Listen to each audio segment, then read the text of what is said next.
আমি ক্লাস 11-এর ছাত্রী। আমার পলিটিক্যাল সায়েন্স সাবজেক্ট আছে। আমাদের পলিটিক্যাল সায়েন্সের সার্ভের প্রজেক্টের জন্য আপনার কাছে কিছু আমি প্রশ্ন জিজ্ঞাসা করতে এসেছি। আপনি কি উত্তরগুলো দিতে ইচ্ছুক? হ্যাঁ, আমি উত্তরগুলো দিতে ইচ্ছুক। আপনার নাম?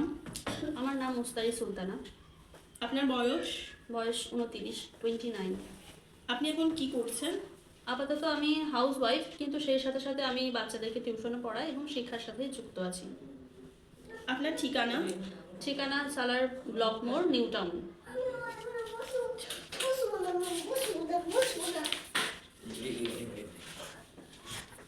আপনার দেশের নাম কি? আমার দেশের নাম ভারতবর্ষ।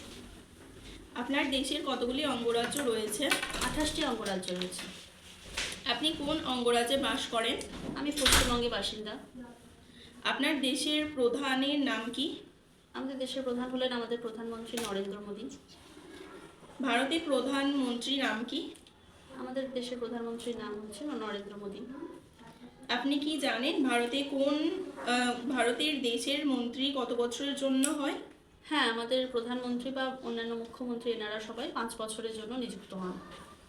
আপনার রাজ্যের মুখ্যমন্ত্রীর নাম কি? মাননীয়া মমতা ব্যানার্জি। বর্তমানে পশ্চিমবঙ্গে কোন দল ক্ষমতাসীন? টিএমসি বা তৃণমূল। বর্তমানে কেন্দ্রে কোন দল ক্ষমতাসীন? বিজেপি। পশ্চিমবঙ্গে বিরোধী দল কোনটি? আমাদের পশ্চিমবঙ্গে বিরোধী দল কংগ্রেসও আছে, আবার বিজেপি, দুটোই বিরোধী দল। কেন্দ্রের বিরোধী দলের বিরোধী নেতা কে? রাহুল গান্ধী। আপনি কি নিয়মিত ভোটদান করেন? হ্যাঁ, আমি নিয়মিত ভোটদান করি।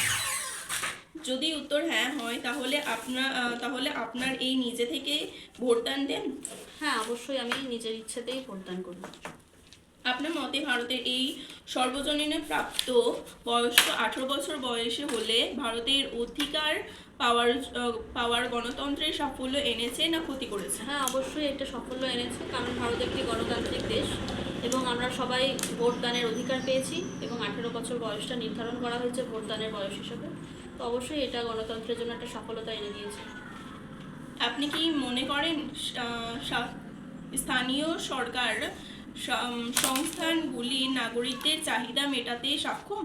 হ্যাঁ, নাগরিকদের সমস্ত চাহিদা মেটাতে সক্ষমতার চেষ্টা করা হয়। আপনি কি ভোট যাওয়ার সময় কোনো সমস্যায় পড়েছেন? না, আপাতত আমাদের এখানে কোনো ধরনের কোনো সমস্যায় পড়তে হয়নি। আপনি কি ভোট দিতে যাওয়ার সময় কোনো রকম টাকা পয়সা বা সুযোগ সুবিধা নিতে সক্ষম? না, আমি এরকম কোনো ধরনের সুযোগ সুবিধা পেতে একদমই ইচ্ছুক নই। এই ধরনের প্রস্তাব দিয়ে যদি কেউ কোনো ভোট কিনতে চায় তাহলে আপনার কি ধারণা পদক্ষেপ নেবেন?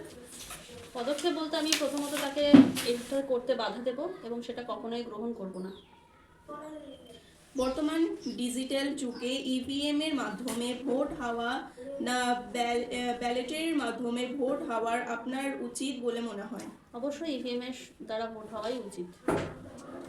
ভারতের বর্তমান রাজনীতি সাফল্য ও ব্যর্থতা সম্পর্কে কি আপনি আপনার আগ্রহ প্রকাশ করেন? হ্যাঁ, আগ্রহ প্রকাশ করি। আপনাকে যদি ভোটে প্রার্থী হওয়ার সুযোগ দেওয়া হয় তাহলে আপনার উত্তর কি হবে? আমি এ ব্যাপারে একদমই অনিচ্ছুক। আপনি নির্বাচনে জেতার প্রথম কাজ কি চান? নির্বাচনে যদি আমি নির্বাচিত হই, যদিও সেটা আমার ইচ্ছার বিরুদ্ধে হবে, যদি আমি নির্বাচিত হইও, তবে অবশ্যই আমি ধর্ম বর্ণ এই জিনিসটা নির্বিশেষ করব বা চেষ্টা করব সেটার কোনো অসামঞ্জস্যতা না থাকে, আর অবশ্যই মেয়েদের শিক্ষা এবং সর্বজনীন শিক্ষার দিকে নজর দেব। ভোটদানের ক্ষেত্রে আপনি কি আপনার পরিবারের মহিলাদের ওপরে নিজের সিদ্ধান্ত জোর করে চাপিয়ে দেন না স্বাধীনভাবে ভোট দিতে যায়? এটা পুরুষদের ক্ষেত্রে প্রশ্ন। বর্তমানে এই জাতপাত ও ধর্ম নিয়ে রাজনৈতিক করার ক্ষেত্রে আপনার মতে কি করা উচিত? একদমই এটা করা উচিত নয়, এটা আমাদের ধর্মের মৌলিক অধিকারের বিরুদ্ধে। একটি সুস্থ গণতন্ত্র গড়ে তোলার জন্য দেশের নাগরিকদের প্রধান কর্তব্য কি বলে মনে হয়?